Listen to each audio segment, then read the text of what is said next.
Tiga pasang muda-mudi bergerak santai sambil sesekali bercanda ria keluar dari luxury clubs, sambil sesekali saling dorong dan sikut. Mereka saat ini sedang menertawai salah satu dari mereka yang tampak kepayahan berjalan akibat terlalu kekenyangan. Siapa lagi jika bukan Silas? "Tolong perlahan sedikit kalian jalannya. Nafasku sesak," kata Silas sambil memegangi pinggang dan celananya yang melorot. Bagaimana tidak melorot? Dia sama sekali tidak mengkancingkan celananya. Mungkin karena terlalu banyak makan, hingga celananya kini tidak muat lagi dan terpaksa harus membuka satu kancingnya. "Makanya itu, kau jangan terlalu serakah. Apa kau mau seperti yang pepatah bilang? Tikus mati di lumbung padi." "Aku tentu saja tidak mau seperti itu," kata Jo sambil tertawa. "Kau ya enak, uang banyak, kehidupan senang, makanmu pasti tiap hari enak terus. Aku ini, seumur hidupku jarang sekali makan makanan yang enak, makanya aku lupa daratan," kata Silas membela diri. Kau tidak tahu saja diriku dulunya seperti apa," kata Jo dalam hati. "Jo, bisakah kau saja yang menyetir? Kita butuh seorang lelaki yang melindungi," kata Naomi mengajak Jo untuk menyetir di mobil yang dia bawa. "Terima saja, rezeki pantang ditolak. Kurang ajar itu namanya," kata orang tua. Dia mendorong pundak Jo dan menundaknya. "Mengapa tidak kau saja?" kata Jo menggoda sahabatnya itu. "Yang diberikan tawaran itu kamu, bukan aku," cibir Tie, padahal dalam hatinya mau sekali. "Begini saja, aku dengan Naomi, kau dengan Melissa, Michelle, dan Silas dengan Ruby. Kan seru," kata Jo. "Apa kau mau melihat aku mendorong Ruby pakai troli? Mana aku punya mobil?" keluh Silas. Begitu mendengar kata-kata yang baru saja dikatakan oleh Silas tadi, sepotong batin Jo menjerit dengan kerasnya. "Troli!" kata Jo dalam hati. Aku sedang bicara denganmu, Jo. Senyum-senyum seperti orang kurang waras." Iya. Aku akan meminjam mobil orang itu. Kau tenang saja," kata Jo lalu segera menghampiri Eagle yang masih berada di dekat pintu. Dia tidak berani masuk sebelum Jo meninggalkan luxury clubs ini. "Eagle, apakah ada mobil yang tidak terpakai? Mobilku tinggal di Star Hill. Nanti aku akan meminta supaya mobilku dibawa kemari. Bolehkah aku meminjam mobilmu?" tanya Jo seperti memelas. "Dengan senang hati. Saya akan meminjamkan mobil saya kepada Anda, Tuan Muda," kata Eagle sambil tersenyum. "Ambil tuh mobilnya, ajak Ruby jalan-jalan," kata Jo kepada Silas. "Ini sistem perjodohan secara tidak langsung," kata Silas merenggut. "Apa kau tidak suka denganku?" tanya Ruby sewot. "Hanya orang buta saja yang tidak menyukaimu," jawab Silas buru-buru pergi ke arah Eagle.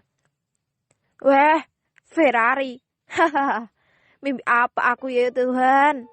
kata Silas sambil menepuk-nepuk pipinya sendiri. "Ayo buruan, aku ingin membelikan Aureli pakaian, biar dia tidak merasa minder lagi ketika kuliah. Aku ingin dia membalas si Darren itu 2 kali atau 5 kali lipat dari yang dia terima. Si kurang ajar itu harus menerima balasannya," kata Jo lalu segera memasuki mobil karena sebelumnya dia telah membukakan pintu untuk Naomi terlebih dahulu. 3 unit mobil pun melaju santai menuju ke Quantum Jewelry. Seorang gadis yang cantik memiliki wajah teduh tampak seperti sedang gelisah, berada di luar bangunan pusat perbelanjaan di Quantum Jewelry ini. Gadis yang memakai gaun kuning sederhana dengan jahitan kasar di pinggiran pakaiannya. Namun, gadis itu masih tetap kelihatan anggun dengan sebuah tas tangan yang tidak bermerek tergantung di pundak kirinya. Dari jauh kini dia melihat 1 unit mobil Ferrari, 1 unit mobil BMW dan 1 lagi Mercedes tampak bergerak perlahan menuju area parkir dan berhenti di sana. Begitu melihat siapa yang datang, gadis itu mendadak ceria dan langsung bergegas menuju area parkir. "Hei Kak Jo, Kak Tie, dan kalian semua," kata gadis itu menyapa dengan senyum yang sangat manis. Kasihan juga Naomi melihat penampilan gadis cantik yang kecantikannya tertutupi oleh penampilannya itu. Mereka lalu saling berpelukan dan mengobrol sebentar, sebelum akhirnya Jo mengajak mereka memasuki pusat perbelanjaan itu. Di dalam, tampak manajer dan staf seperti sedang menunggu kedatangan seseorang. Dan ketika Jo dan teman-temannya memasuki gedung yang tampak menyediakan berbagai produk tersebut, mereka segera hendak berbaris. Namun, Jo buru-buru mencegah dengan isyarat tangannya, dan mereka pun tidak jadi melakukan penyambutan. "Kau sudah makan, Rel?" tanya Jo. Dengan wajah malu-malu, gadis itu pun menjawab, "Belum, Kak. Nanti saja." "Ayo kita lihat-lihat ke sana itu. Sepertinya di sana ada banyak gaun yang bagus-bagus," kata Jo sambil menunjuk ke satu arah. "Di situ memang bagus-bagus, Kak. Tapi mungkin untuk membeli satu saja. Gaun di butik itu memerlukan gaji 4 atau 5 bulan, Kak," tolak gadis itu secara halus. "Hanya lihat-lihat saja. Aku juga belum tentu mau memakainya," kata Jo, membuat Silas nyaris berguling-guling menahan tawa. Sementara itu Aureli juga mengingatkan dahinya, karena mungkin dia telat mikir maksud dari perkataan Jo tadi. "Bercanda model apa itu, Jo?" tanya Naomi. "Hahaha, entahlah. Menurutmu?" "Tidak lucu," jawab gadis itu. Mereka kembali tertawa membuat beberapa pengunjung memberi teguran kepada kelompok anak muda itu. Barulah mereka diam. "Ayo Rel, ini mungkin cocok untukmu," kata Jo sambil menuju ke arah gaun berwarna biru. Aureli kini melihat ke arah gaun tersebut dan melihat harganya di bagian dalam gaun itu. "Hah? Oh my god. Ini tidak murah," batin gadis itu dalam hati sambil menutup mulutnya dengan tangan. "Kau coba dulu, siapa tahu cocok," kata Jo sambil memanggil seorang gadis pramuniaga yang berada di tempat itu. "Tolong bantu sahabatku ini untuk memakai gaun ini," pinta Jo dengan sopan. "Baiklah Tuan, Jo, namaku Jo Iprit." Iya, Jo Iprit," kata pramuniaga itu tergagap. Wajar dia tergagap. Ini karena seluruh staf di sini sudah mengetahui bahwa tuan muda mereka akan mengunjungi Quantum Jeweler ini. Dan tadi dia sempat melihat manajer hampir saja membungkukkan badannya di hadapan pemuda bermasker itu. "Apakah ini cantik, Kak Jo?"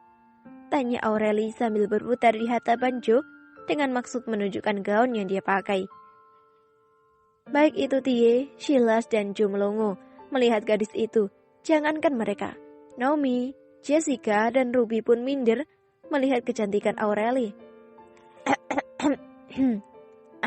Lumayan," kata Jo acuh tak acuh, padahal dalam hatinya nyaris rontok melihat gadis itu. "Bungkus," kata Jo memberi perintah. "Hah? Kakak serius?" tanya Aureli melongo. "Ya. Mulai besok, kau harus tampil seperti mahasiswi pada umumnya. Harus cantik, harus rapi, harus bergaya, dan penuh rasa percaya diri. Kau tidak akan bisa belajar dengan baik dan menjadi pintar ketika mentalmu selalu anjlok.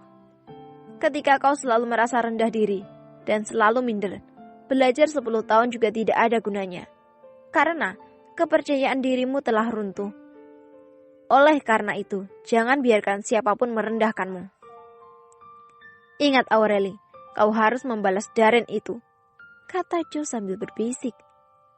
"Aku tidak berani, Kak. Bagaimanapun, aku hanya seorang wanita." "Kau cukup berpenampilan berbeda dari sebelumnya, maka dia akan menyembah di bawah telapak kakimu. Di sini nanti kau akan membalasnya. Bila perlu, buat dia bunuh diri," kata Jo dengan senyum jahat pada wajahnya. "Ayo dipilih lagi. Yang ini bagus untukmu," kata Jo menunjuk ke arah boneka yang tampak sedang memperagakan pakaian model terkini. "Mengapa kau begitu baik kepadaku, Kak?" tanya Aureli heran. "Aku tidak memiliki saudara perempuan. Apa salahnya jika aku anggap sebagai adikku sendiri," kata Jo yang langsung memagari agar gadis itu tidak terbang terlalu tinggi. Oh, iya, tetapi uangmu nanti habis." "Ayahku baru saja menjual sapi. Kau tenang saja. Kemarin, sapiku ada yang sudah hamil dan ada yang baru melahirkan. Jadi, Yang mandul sudah aku jual, kata Joe beralasan.